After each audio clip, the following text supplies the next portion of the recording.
its people have over recent decades been exposed to terrible suffering, reduced to eating leaves and the bark of trees, the Pyongyang regime has devoted its energies to developing nuclear weapons and the missiles to convey them.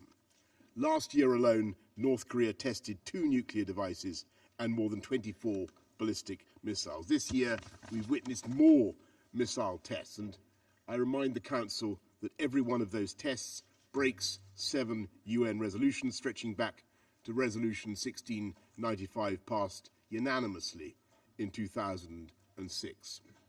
So we should reject, I'm afraid, we should reject any claims of moral equivalence between North Korea's actions and the defensive and precautionary measures of other nations. The latter are legitimate, the first are not. And in spite of the strenuous efforts of some to obscure that distinction cannot be ignored or elided. So the United Kingdom believes it is vital for this Council to stand ready to take further significant measures to bring about a peaceful resolution. And sooner or later, the North Korean leadership must realize that their isolation not only holds back their own people, if the regime really cares about their own people, but also weakens their own grip on power. This Council must be united in its demand that the present course cannot continue. And Britain is proud today to have joined its allies to lead the enforcement of sanctions and seek a peaceful solution.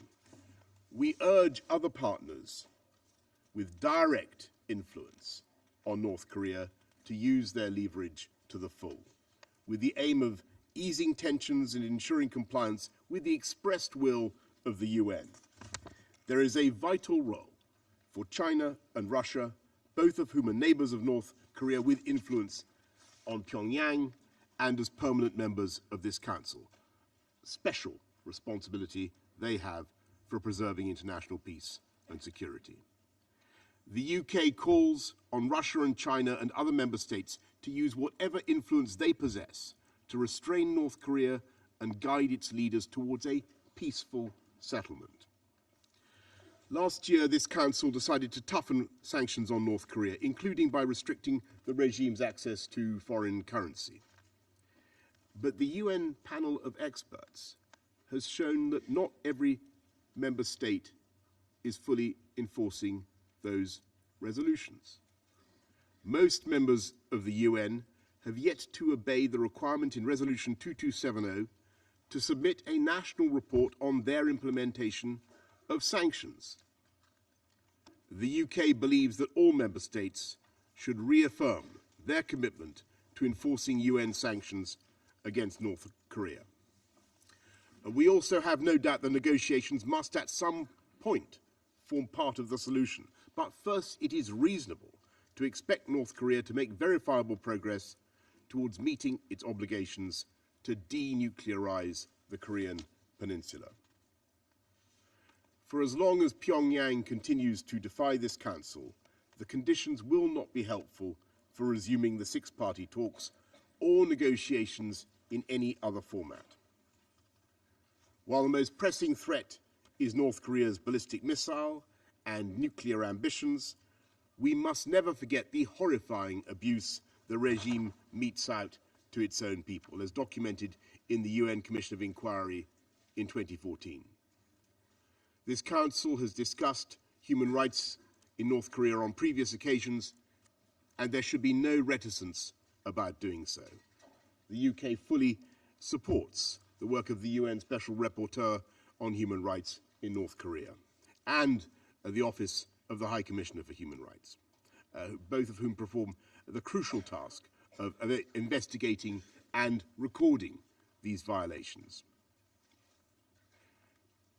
Britain stands alongside our allies in making clear that North Korea must obey the UN and halt its nuclear weapons and ballistic missile programs.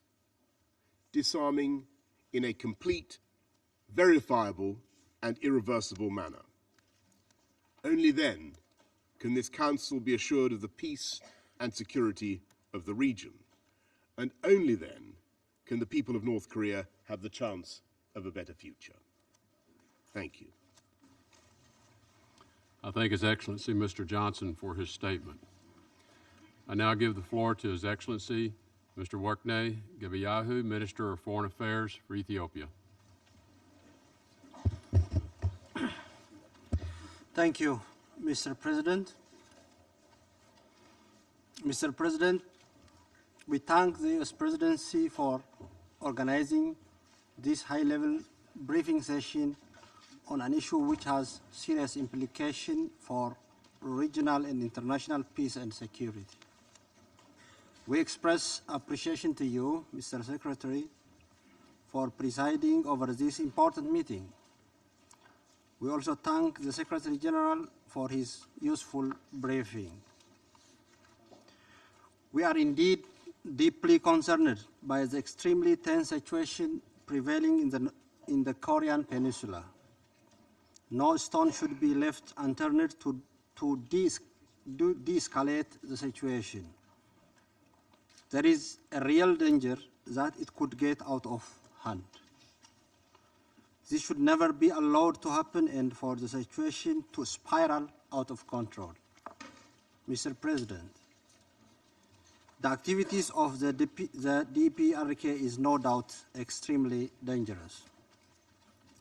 Ethiopia joins other members in once again reiterating its strong condemnation of the latest launches of ballistic missiles by the DPRK in violation of the numerous resolutions adopted by the Council.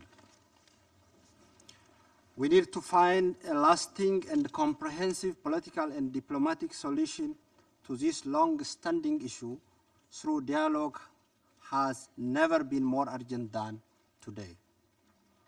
In this regard, DPRK's return to its international commitments on denuclearization and its full compliance with the relevant resolutions of the Security Council is indeed indispensable.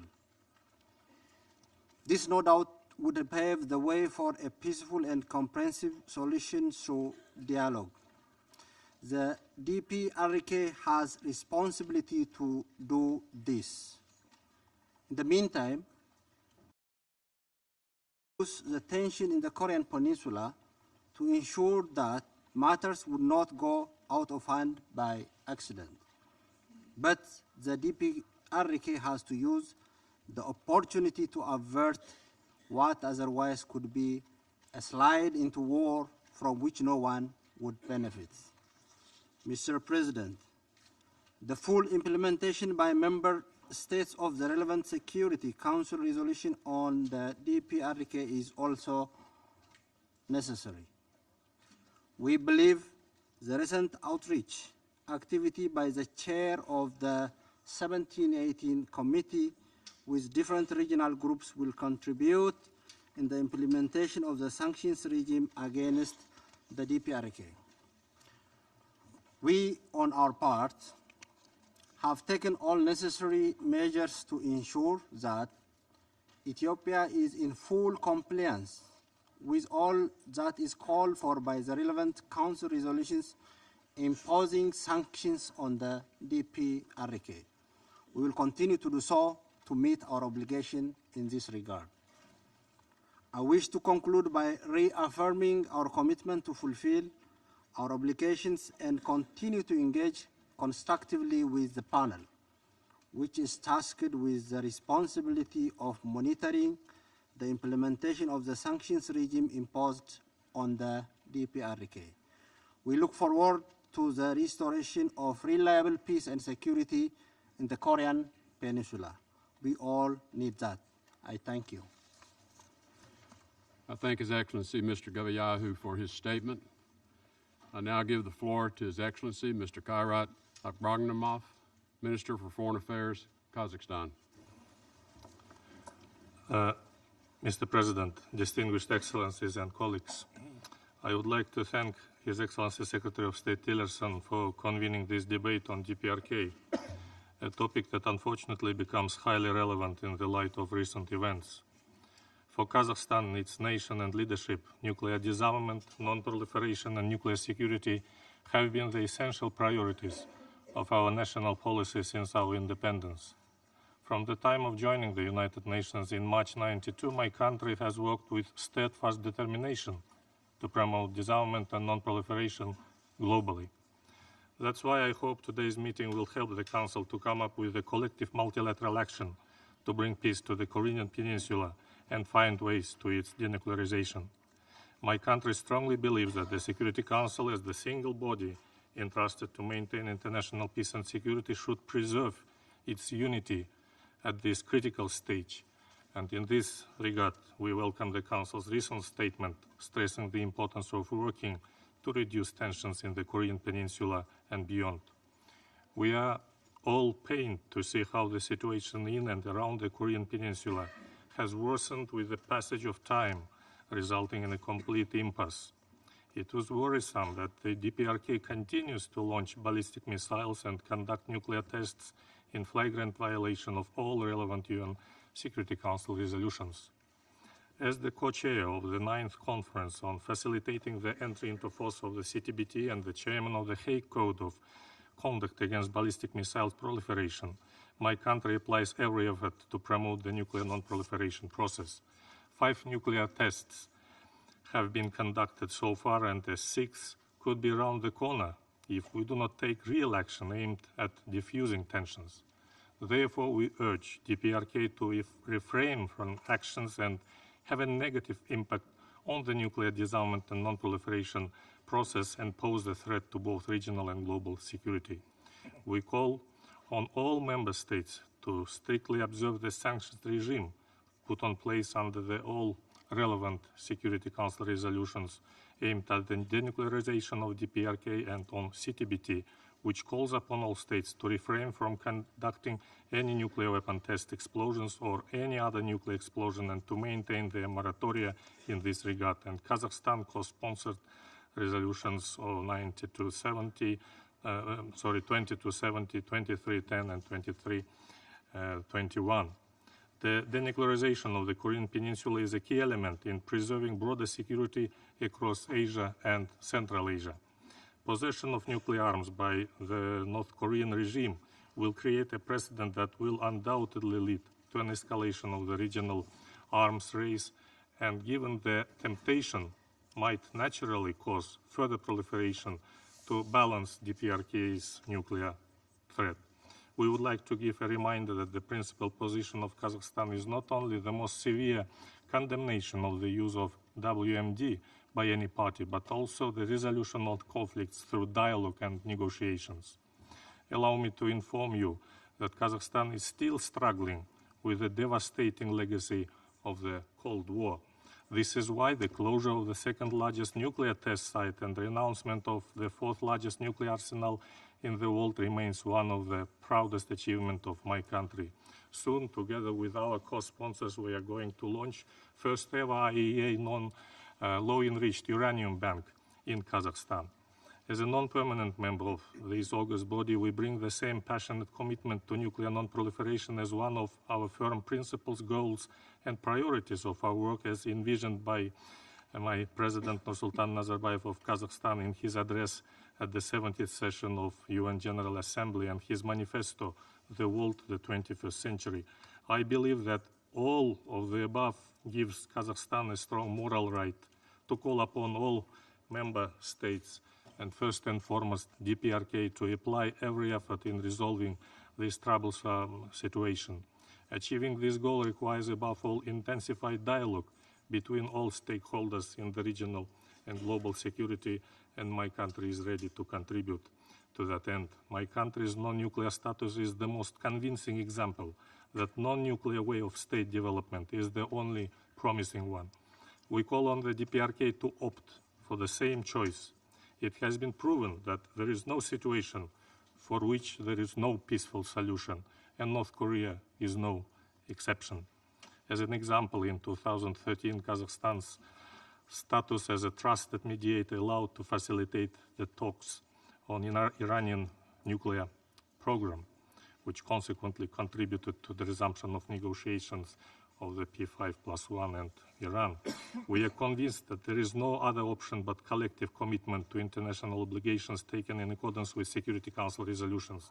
Kazakhstan believes that this is the right time and is ready to work with all member states toward eliminating the nuclear threat for the sake of our world. Complete nuclear disarmament and the abandonment of the DPRK's nuclear ambitions could be ensured by truce backed by permanent members of the Security Council, ensuring the political and military stability on the peninsula. Close engagement with the Asia-Pacific community will bring DPRK significant benefits for choosing the path of peaceful coexistence. Such approach, combined with a comprehensive and holistic regional strategy, will ensure stability for the country, peninsula, and the wider sub-region. We call upon all parties, all relevant stakeholders, and all member states to take balanced and thoughtful actions that would not lead to irreversible consequences. We call on all parties concerned to refrain from actions that could increase the risks of a military escalation and further tensions in the region. I thank you. I thank His Excellency Mr. Agramanov for his statement. I now give the floor to His Excellency Mr. Gennady Gotlyov, Deputy Minister of Foreign Affairs, Russian Federation. Благодарю вас, уважаемый господин председатель. Mr. President. Уважаемые дамы и господа, Ladies and gentlemen, не вызывает сомнения, что в настоящее время мы переживаем одну из наиболее острых и драматичных фаз развития ситуации на Корейском полуострове. Без преувеличения можно сказать, что недавно мир в этом регионе подвергся серьезному испытанию, а угроза перерастания противостояния в горячую фазу была как никогда велика. Сохраняется она и сейчас.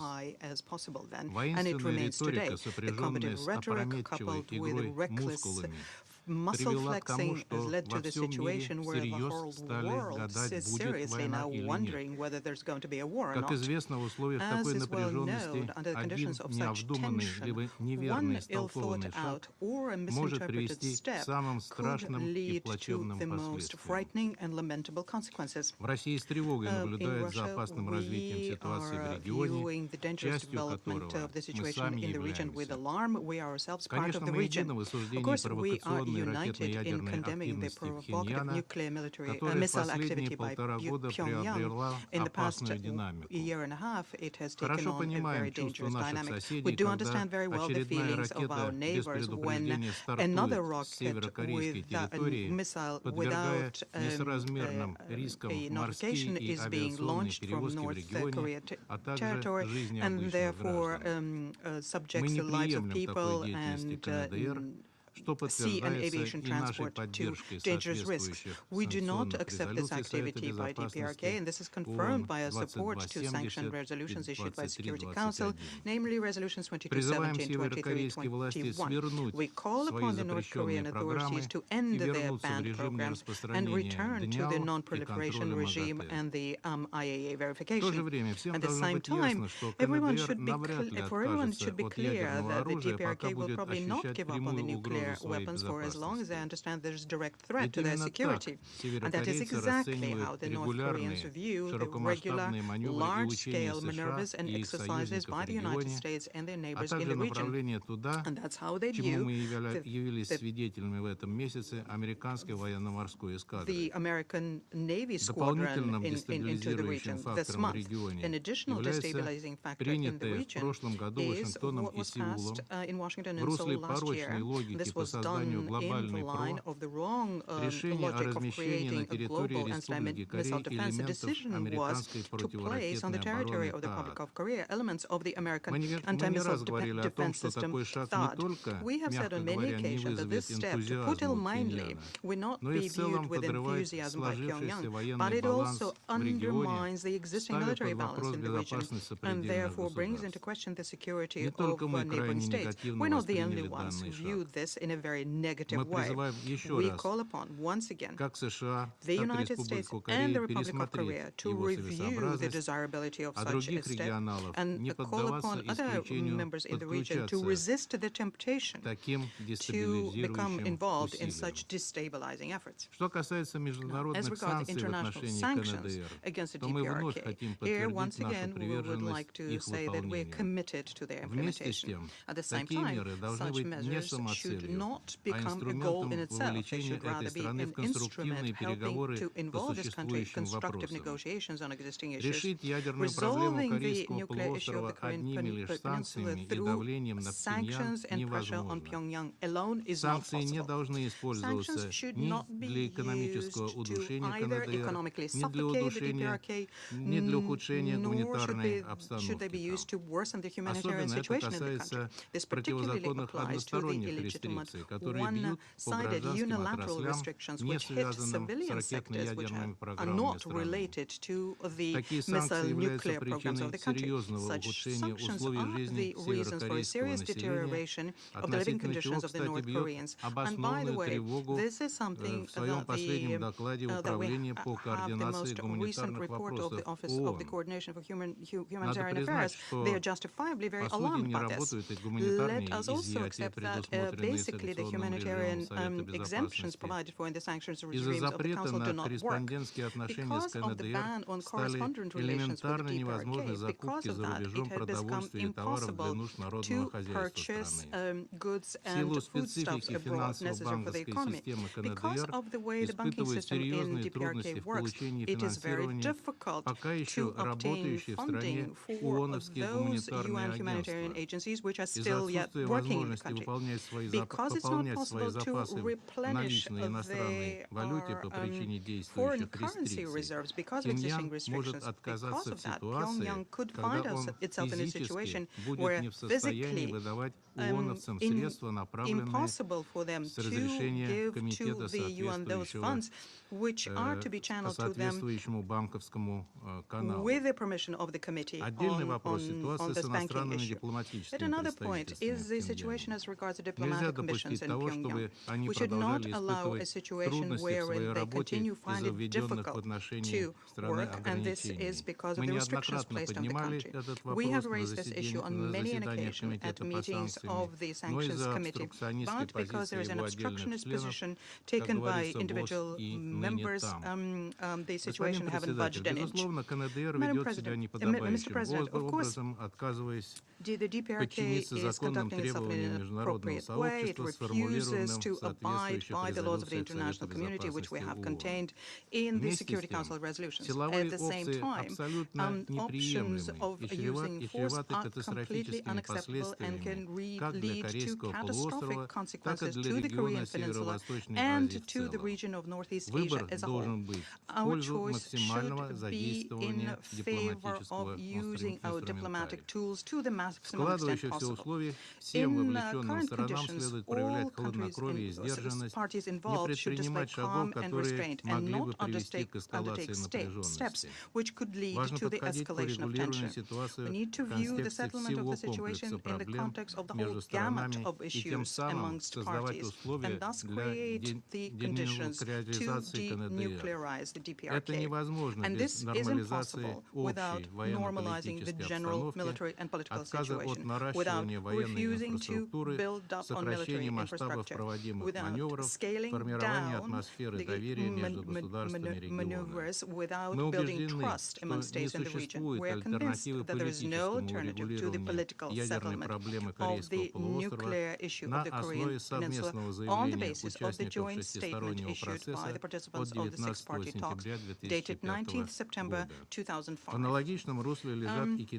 The Chinese proposals are in the same vein when they talk about suspension for suspension и параллельного suspension for suspension продвижения. and parallel Эти moves. идеи These заслуживают серьезного ideas внимания в merit качестве serious возможной attention as отправной they точки could be выхода a из starting нынешнего point for us to тупика и get out of the current возобновления impasse переговорного and renew the процесса. negotiating process. Надо искать We каналы need to связи с find channels руководством of communication with the КНДР, DPRK выводить его leadership на and lead them субстантивный to a диалог по substantive ядерной dialogue и on ракетной nuclear and проблематике. missile issues. Как показали As последние recent events have события, shown, ситуацию в under регионе пускать no на самотек ни в коем circumstances случае can нельзя. we allow the Как situation in the говорится, region to develop худой on its мир own. лучше And as the доброй saying ссоры. goes, even И в poor этой peace is связи better than a good мы row. готовы к Under более this regard, тесному we are ready for взаимодействию со closer всеми cooperation with партнерами all в целях partners in скорейшего order to, as урегулирования quickly as possible, ядерной и resolve других the проблем nuclear and Корейского other issues полуострова in the Korea единственно Peninsula возможными through the средствами, only а means именно possible, namely political and политико-дипломатическими, diplomatic через means, through взаимоуважительный mutually диалог respective и dialogue обоюдный and учет mutual интересов taking и into account of interests озабоченностей. and Благодарю concerns. вас. Thank you.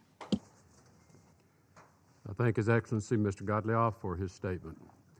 I now give the floor to Her Excellency, Ms. Annika Suder, Deputy Minister for Foreign Affairs of Sweden. Thank you, Mr. President. First, let me express my gratitude to you and the United States Presidency of the Security Council for convening this very timely and important meeting. And I do thank the Secretary General for his briefing. The situation on the Korean Peninsula, particularly the DPRK's pursuit of nuclear weapons and ballistic missiles, is of great concern for the region and for our world more broadly. Tensions have risen in recent months, and the potential for mistakes, misunderstandings, and miscalculations is high. For this reason, it is important that this Council seize its opportunity to reflect on how tensions can be reduced and how this Council can facilitate a comprehensive solution to the situation. Mr. President, despite repeated unanimous condemnations by the Security Council and the adoption of a number of UNSC resolutions, leading actually to the most rigorous sanctions regime under the UN system, the DPRK persists in accelerating its nuclear weapons and ballistic missile program.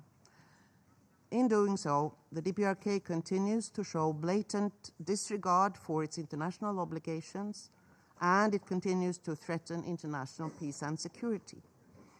Its actions are incompatible with the existing global norm against nuclear testing, embodied in the Comprehensive Nuclear Test Ban Treaty, and they go against non-proliferation work.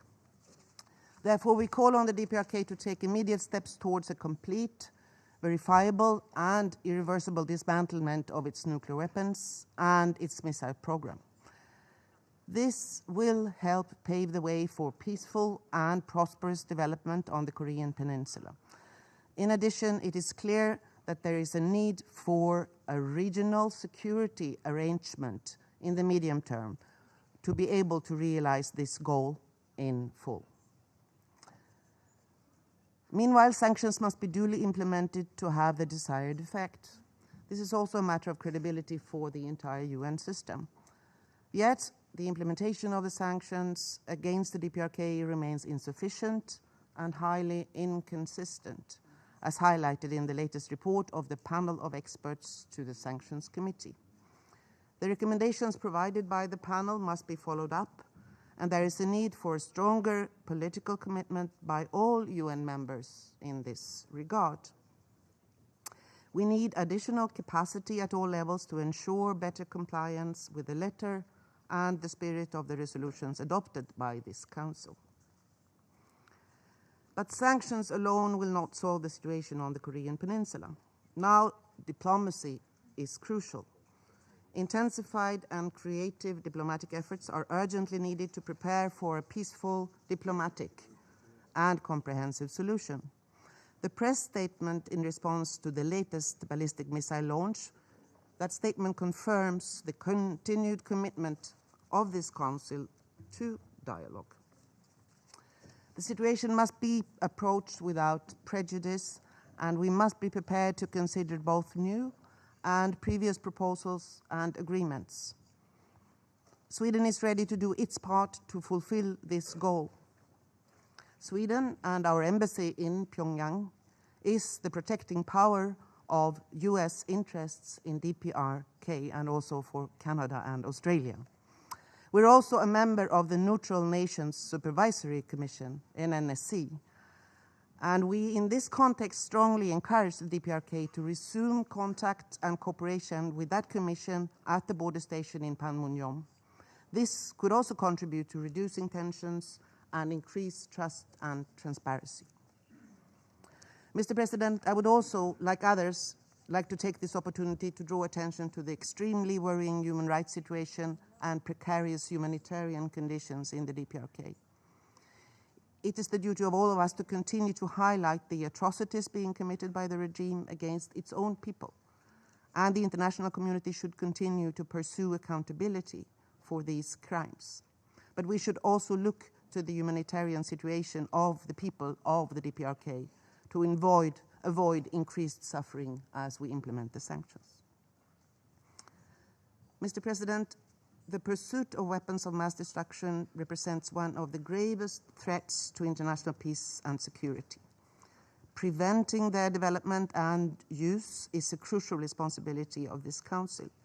There is no military solution to the situation in the Korean Peninsula, and we again call on the DPRK to re-engage in a credible and meaningful dialogue with the international community. And we call upon us, the international community, to stand ready. In the meantime, Sweden will stand united with the Council members in condemning any action that jeopardizes international peace and security. Thank you, Mr. President. I thank Her Excellency, Ms. Suter, for her statement. I now give the floor to His Excellency, Mr. Benedetto Della Vedova, Undersecretary of State for Foreign Affairs and International Cooperation, Italy.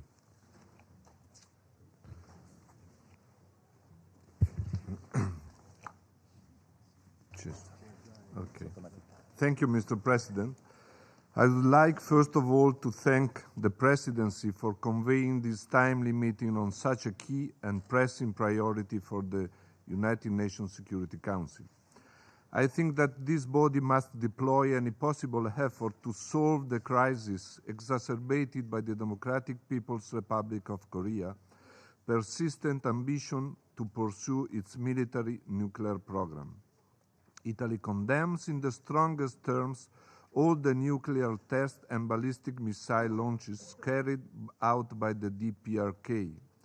Its nuclear and ballistic missile programs pose indeed a grave and increasing threat not only to the regional and international peace and security, but also to the global non-proliferation regime.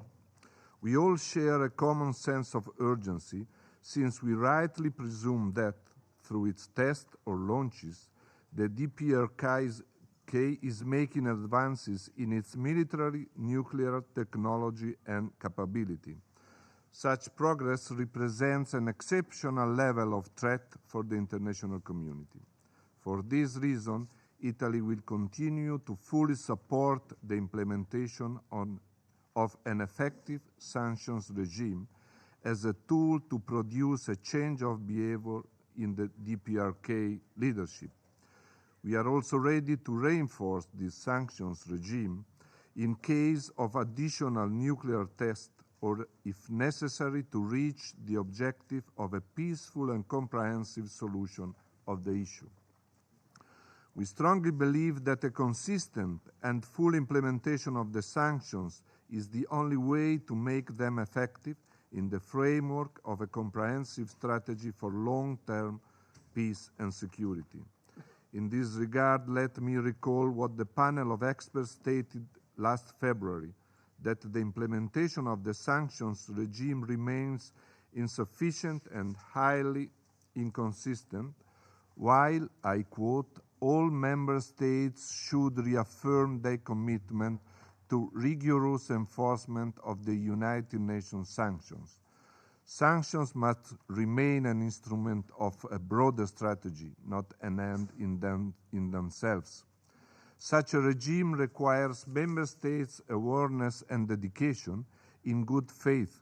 As chair of the 1718 Committee, Italy is committed to help all UN member states to fully implement the relevant UN Security Council resolution and, in particular, Resolution 2270 and 2321. To this end, an open briefing was held in February, and since March we have been organizing a set of outreach meetings with UN regional groups in cooperation with the panel of experts. 2 meetings with Latin America and Eastern Europe have already taken place. The meeting with the African group will be held on the 1st of May, while those with WEOG and Asian group will take place by the end of May. As stated by Secretary Tillerson, our collective actions are not targeted against the North Korean population, but rather towards a regime that should put its population's interest and well-being above any other consideration of military power. The Security Council resolutions are clear in this respect, and as a chair of the Sanction Committee, we take great care in avoiding any unintended consequences for the civilian population in the country. Mr. President, Italy reaffirms the objective to achieve a diplomatic solution to North Korea's weapons of mass destruction threats. We are convinced that through its nuclear and missile programs, the DPRK will blatantly disregard its international obligations, does not serve its own security goal.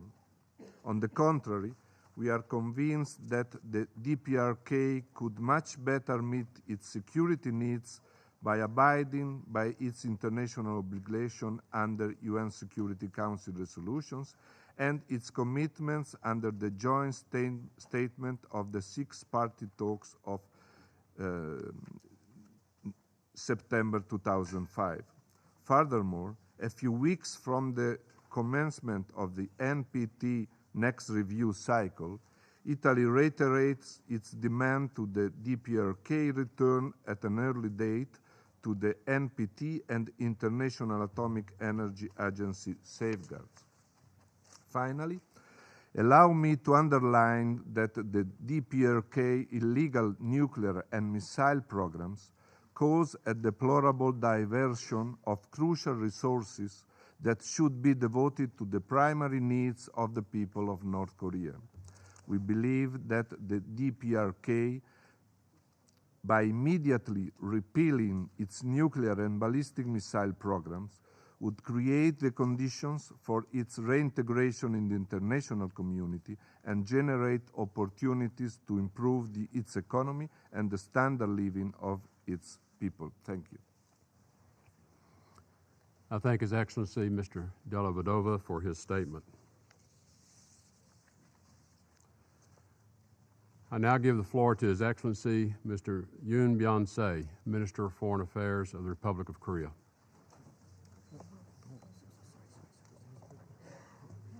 Sorry, excuse me. I now give the floor to the representative of the Ukraine for their statement. Mr. President, North Korea's advancing nuclear and ballistic missile programs is extremely urgent nuclear proliferation challenge of our time, and therefore I thank the U.S. Presidency and you personally for convening today's ministerial meeting on this highly topical issue. I also thank the Secretary General for his useful update. Ukraine unfailingly condemns in the strongest terms Pyongyang's continuous illegal activities in the pursuit of developing nuclear missile capabilities in gross violation of its international obligations. They have already seriously undermined the non-proliferation regime as a whole. The nuclear threat to the region is growing despite immense political and diplomatic efforts. Regrettably, we have seen no signs of DPRK's intention to change its behavior. What we have seen is the alarming persistence, not to say ever-growing obsession, of the North Korean leadership. As a result, the whole world faces a gloomy prospect of a large-scale military confrontation with unpredictable consequences. Mr. President, we all agree that existing challenges related to the DPRK nuclear and missile ambitions should be addressed collectively, decisively, and without any further delay. Apparently, the existing sanctions regime is not effective enough. to prevent the DPRK from acquiring technologies, materials, equipment, and financial resources for the further development of its nuclear and missile programs. Sadly, we are witnessing steady evolution of North Korean tricks to evade sanctions. It had been proven many times, most recently by the pictures of military parade in Pyongyang with a whole range of new weaponry never seen before. We all know that the North Korean regime continues to build up its military arsenal at the expense of its own people.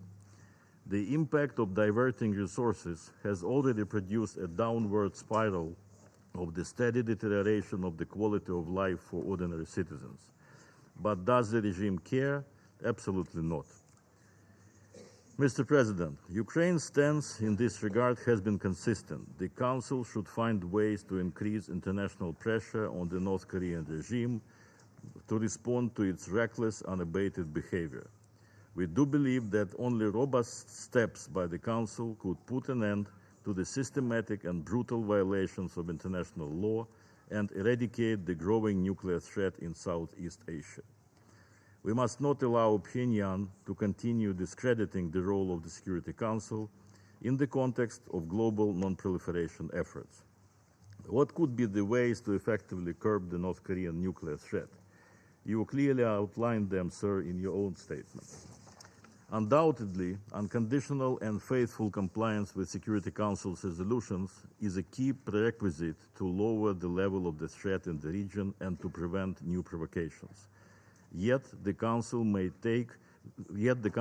have to take additional robust measures with a view to compelling the DPRK to abandon its prohibited activities. That includes the development of nuclear weapons, ballistic missiles, and other types of weapons of mass destruction. We need to use every tool and avenue at the disposal of Council members to contribute to de-escalating the current highly volatile situation. Second, we fully share the necessity of further fostering neighboring states' defense capabilities against this threat. In this regard, I wish to reiterate that Ukraine stands firmly by the side of Japan, the Republic of Korea, and as well as other countries which are facing the growing nuclear threat. Third, it is high time to think what we can do to prevent any nuclear threat in the future in any part of the globe. Are we able to assess the whole range of real challenges to the non-proliferation regime to avoid the disaster in the future? The forthcoming non-proliferation treaty review cycle is a suitable platform for this. In this regard, Mr. President, I need to underscore the following. Disrespect for international law and attempts to undermine or change the established world order are becoming more systematic nowadays. The North Korean actions are a testament to this trend, but not the only one. Erosion of the existing system of international security, continuous breaches and unaddressed violations of international law pose a significant threat to the whole mankind. It is therefore the ultimate responsibility of the Security Council to spare no effort in order to restore respect for those norms, ensure fulfillment of international commitments and obligations, and prevent further violations.